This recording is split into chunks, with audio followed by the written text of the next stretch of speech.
бүгін мен саған тілдің сиқырын айтып берейін.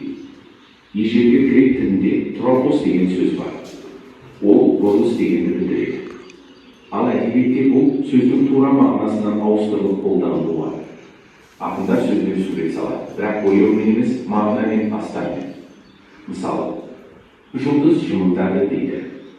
Ал жұлдыз шынында жымыңдай ма? Жоқ. Бұл жерде Абайдың өзін емес, шығармасын оқыды.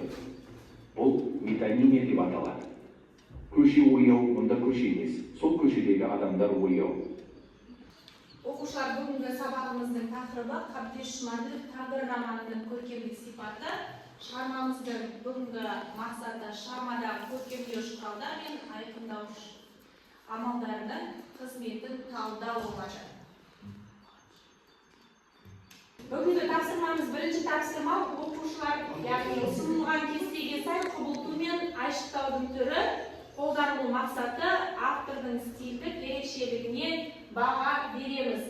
Сіздердің алдарыңызға қазір кесте таратамын, шығарманың мысал жазасыздар. Мына бетке құбылту мен айшықтаудың түрлерін таласыздар, оның мақсатын және автордың стиліне және ерекшелігіне баға бересіздер.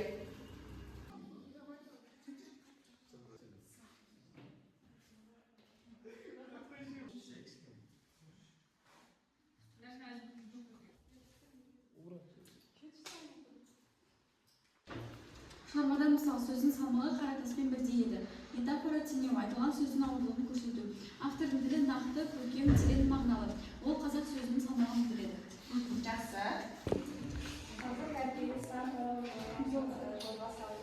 Метафораның жолын сұрағандардың тәртібі арқылы беру. Автор күрделі тарихи кезеңдерді адам тағдырымен байланыстыра отырып жеткізеді. Философиялық стиль байқалады. Жақсы. Жүсіптің көкірегінде мың сай ой бұрқыша көшеді. Метафора, эпитет, ішкі талғанысты бұлтпен бейнелеу. Психологиялық тереңдік пен ой ағынын табиғатпен алмастыра суреттейді. Жақсы. Бұл автордың шарты. Балалар, алдарыңызда бағалау парақшалары бар, скриптерге сай бағалаймыз. Шығармадан мысал келтіріңіз, құбылту мен айшықтаудың түрлерін анықтаңыз. Кемінде 3-4 сөйлем және көркемдеуіш құралдарды қолдану мақсатын анықтаңыздар. Жақсы. Назарларыңыз тақтаға қараймыз. Екінші тапсырма автор стиліне сипаттас тақтар арқылы сипаттаймыз. Бірінші сұрақ: автордың тілі қандай? Қарапайым, күрделі, бейнелі, эмоционалды және тағы басқа. Қандай көркемдік тәсілдерді жиі қолданған?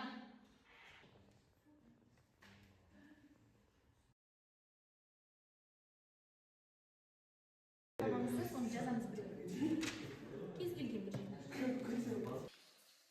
Тарашы періштен болдың ой. Теңеу. Автор бұл жерде өзін құтқаруға келген жанға ризашылығын білдірді. Жақсы. Оқи ғой, сымбат. Қытай мен кеңес арасындағы келген арқанды қатынас. Метафора елдер арасындағы шиеленісті келген арқанға теңеу арқылы беру. Автор тарихи оқиғаларды көркем тілмен жеткізеді. Саяси жағдайда поэтикалық бейнемен сипаттау оның шеберлігі. Жақсы, керемет. Біздің сабақ. Жүсіптің көкірегінде мың сай ой бұрқыша көшеді. Метафора, эпитет, ішкі талғанысты бұлтпен бейнелеу. Психологиялық тереңдік пен ой ағынын табиғатпен алмастыра суреттейді. Жақсы.